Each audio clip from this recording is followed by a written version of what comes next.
देश भर में आज माइनॉरिटी राइट्स और माइनॉरिटीज़ के ऊपर जो गैर कानूनी गैर संवैधानिक हमले एक प्रोग्राम के रूप में बीजेपी, आरएसएस और उनकी गठबंधन के लोग कर रहे हैं, इसके विरोध में आज हम खड़े हैं। क्योंकि हम समझते हैं कि आज जब हम संविधान बचाओ की स्लोगन देते हैं, अल्पसंख्यकों के ऊपर जो हमले हैं वो बचाव की बात भी साथ साथ हमें करने की ज़रूरत है।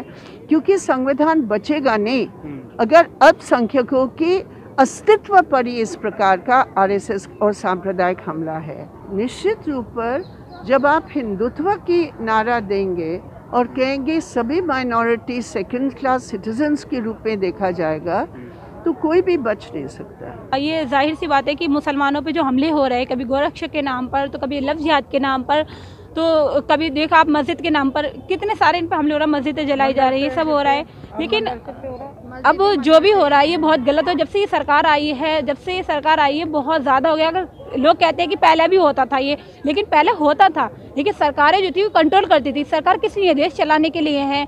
तुम मतलब जिस पे यूएपी लगाना चाहिए उस पर तो लगाते नहीं हो।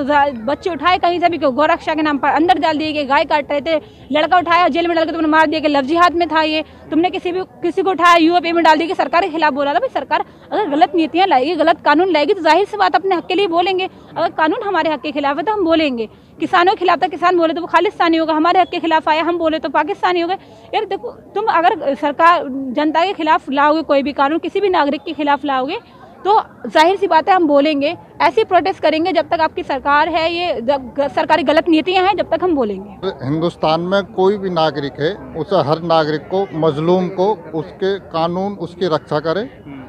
छोटा बड़ा समाज में सारा एक होता है। हिंदुस्तान में सारे सब एक बराबर होते हैं। चाहे कितने भी किसी के भी साथ जुल्म हुआ हो, जुल्म वाले के साथ न्याय होना चाहिए, मजलूम के साथ न्याय होना चाहिए, हर हालत में न्याय होना चाहिए। हमारा बेटा चला गया, हमें भी इंसाफ मिलेगा। तो दिल्ली फसाद में आपका बेटा गया था, क्या हुआ था, किस तरह से फसाद में उसके 27 जख्म थे, वो बहुत बुरी तरीके से उसके साथ मारपीट करी गई और उसके निशान थे तेजदार धारों के, जिसमें के 5 गिरफ्तार कर रखे हैं। और हम तो ये कहते हैं अगर वो गुनहगार हैं तो सज़ा मिले। जब सज़ावार सामने खड़े हैं और सबको पता है कि सज़ा फला आदमी ने करी, कपिल मिश्रा हैं, पल्ली तरफ वो हैं और हैं, जो भी नेता है उनको पुलिस जो है उनके ऊपर कार्रवाई करे जो इसके मुख्य आरोपी हैं।